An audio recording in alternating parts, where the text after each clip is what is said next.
Okay. Hi everyone, I'm Ryan Yan from first year PhD at MIT. This is the work that I've done with Zhao Jian, my supervisor in Waterloo, during my master's. So the paper explores how users can recall, understand, and reuse their past conversations with AI, which we refer to as memories in this context, to enhance the subsequent activities in writing, coding, or seeking information with AI. So recently, many tools have started to integrate the use of generative AI. These AI tools can assist with diverse tasks in our daily lives, such as coding, writing, answering questions, and information seeking. But as users engage more with these tools, their conversations, mostly conversational interface, grows more extensive. This makes it difficult for them to, for both human and AI to remember the context and generate the appropriate responses. So users often have to manually reference past conversations by copying and pasting relevant information referring to them, or just create a new chat and start over again. So let's go through a user scenario that you imagine programmers are working on a visualization website using D3, try to implement that. To discuss various approaches with ChatGPT, compare different solutions, analyze trade-offs, and test multiple code snippets for each approach. After extensive discussions, they want to create a comprehensive implementations plan. Ideally, they could just prompt the AI with synthesize a comparison table based on our discussions and iterate from there. However, in reality, the AI might generate a plan with unrelated details or missing critical information that she wants. This happens because the AI can be distracted by the less relevant information or overwhelmed by a long and complex context. So while some systems use a retrieval-first approach, but for user side, it's still difficult to control what are the memories that they want to reuse and convey how they want to reuse them.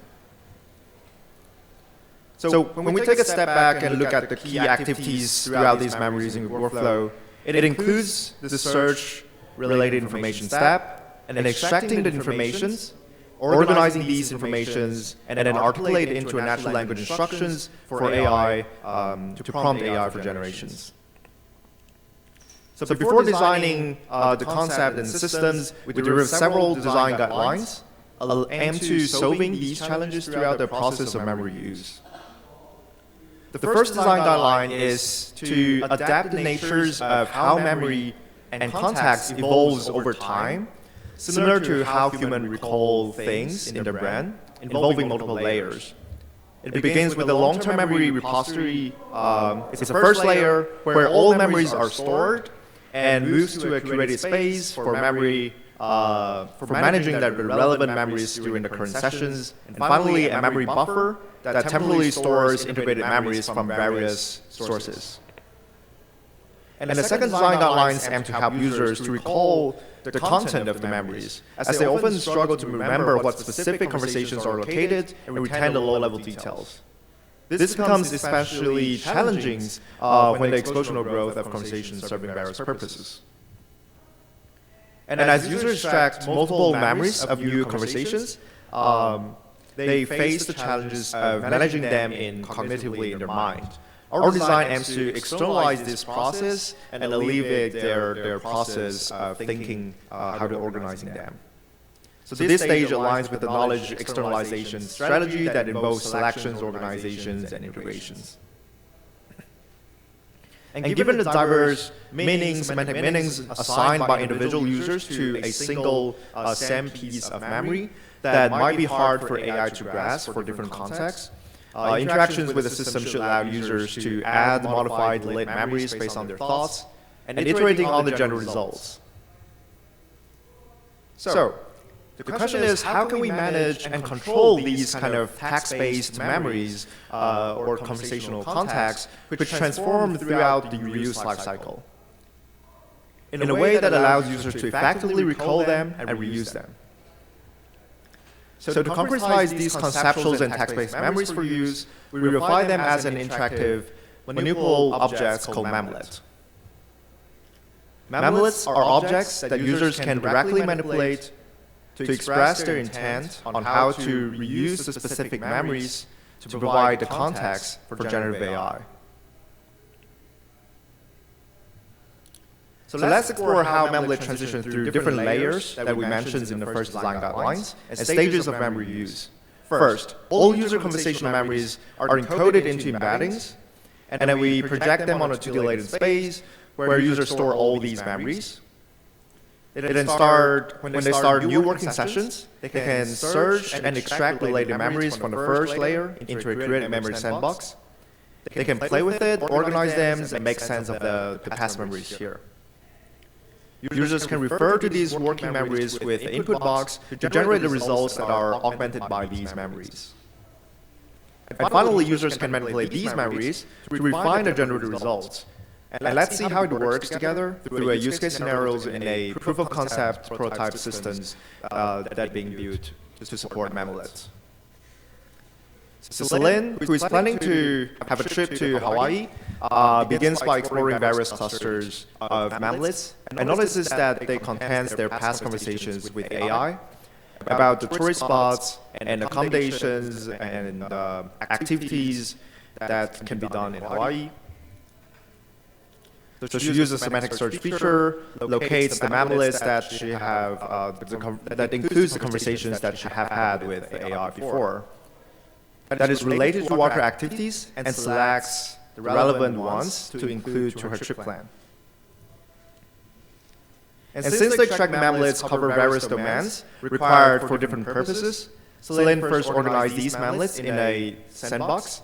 She dragged these Memolets and clustered them based on her own needs, grouping all the Memolets about water activities together. The background partitions the sandbox based on the number of groups, and a summarization of groups appears beside it, so she can make sense of what it is. Celine can also choose to decompose the Memolet if it contains multiple conversations and concepts.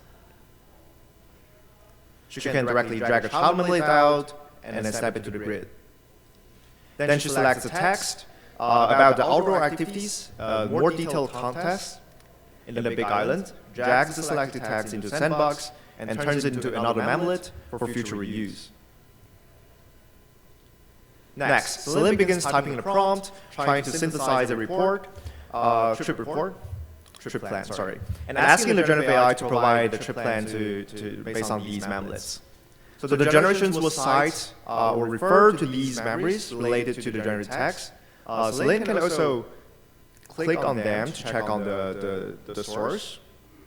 She can also type at in the input box to refer to certain Memolet that she specifically wants to talk to or refer to, and combining it with her own prompt to better specify the intent of usage. And the results will include these contexts in the results. And lastly, Celine can iterate on the provided trip plan by directly manipulating these Memolets within the memory buffer. So she can first, for example, merge the Memolets about scuba diving, snorkeling, and other water activities, instructing the system to treat them as a cohesive group when synthesizing a trip plan. By dragging the interpolated Memolets along the spectrums, she can prioritize which context is more important in this case, and she can also add or remove other Memolets from the generated text that she found it's needed or not needed anymore. Finally, she can also resize the Memolets larger or smaller, specifying the importance of these memories in the generations. And the result will emphasize or not emphasize on these points. These features are particularly useful when it's more information-intensive tasks, and users have to iterate on the results a lot. So to test it out, we conducted it within subject studies, and then with across 3 different scenarios. The study was divided into 2 phases. In the first phase, participants performed tasks using a ChatGPT-like interface, and a day later, the same participants were invited back and performed the next step. So we can see from the results here that in the baselines, there's patterns that participants were less likely to extract related context up front, unsure about how much the AI remembered from past conversations, so they just start directly.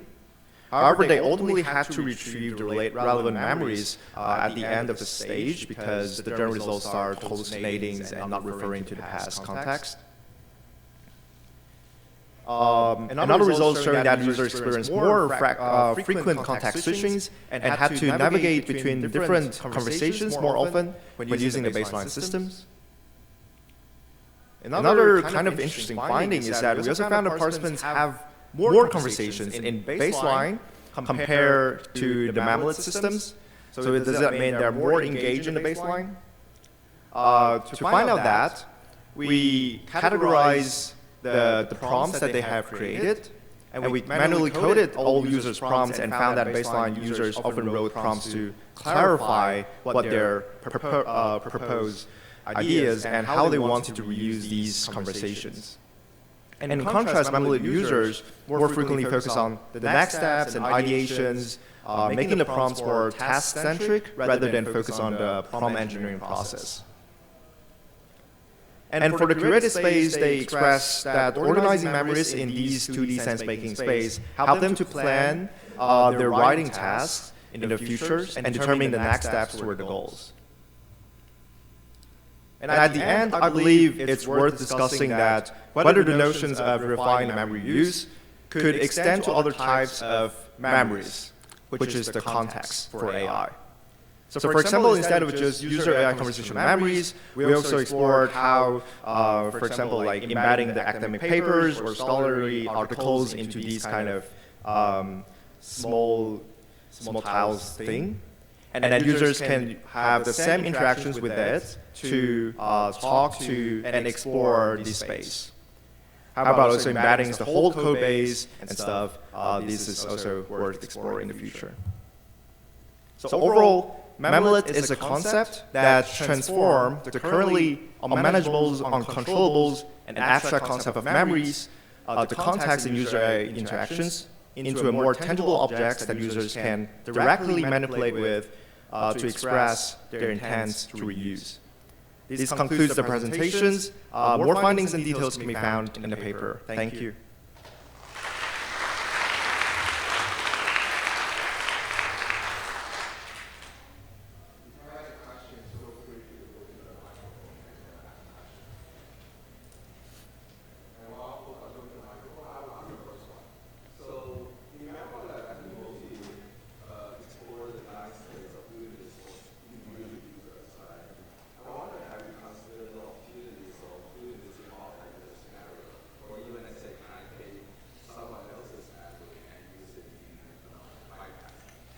Yeah, that's actually a good scenario that we were thinking before, because like in a collaboration stage, whether people can just dump their works into this latent space and they can extract in the future. I think this will be an interesting thing to explore in the future, but I feel like there are actually more things that need to visualize to help them to understand what are others people doing compared to their own use. I forget what they're called. What were the memlets? What was that term of art that you used? Memolet. Memolet? Yeah. So it seems like this you're getting feedback from the user based on what the user presumably knows or thinks. What if it's more normative? What if it's like about dieting? Let's make that up. Or like what the user should do. Is there a way that what you're doing can help facilitate that kind of feedback by Gen AI to the user, so the user doesn't even know what they don't know. They think they know, but they don't know. Does that question make sense? So in other words, right now you're relying upon the user to say, well, 6.4, 3_8, it looks like I did want a resort room or whatever. What if the Gen AI, based on the conversational history, may be able to understand more than the user actually knows about what they want? Does that make sense? Right. You mean that users don't really have to control that Gen AI might actually retrieve the better context than they thought? Yeah, I mean, I guess is there an opportunity for like, and I said this is from the Salesforce presentation. Yeah, there was one yesterday about the research that I guess now at Microsoft using historical like conversations what they're doing with their AI for like call center agents, like so somebody can be prompted to tell the person, well, based on what what you've discussed before, something we know, like this is more like normative, like what Gen AI has this huge memory can tell the user this is what is best for you. Does that make sense? Yeah. No, I agree with that. So in the systems that we actually, if users did not specify what are the memories that are being reused, these will like just go through the retrieval augmented generation process to retrieve the best context that feel like it's similar to the context the AI thinks the users need. But here I'm kind of proposing the ideas that giving back users more control if the general results or the retrieval context that does not really make sense for them, and they want to iterate on that. So overall, I believe that most of the tasks, generative tasks, users might not really need to go into these fine-grained details of controls, but when they need controls, we need to provide them. Thank you. Yeah, thanks.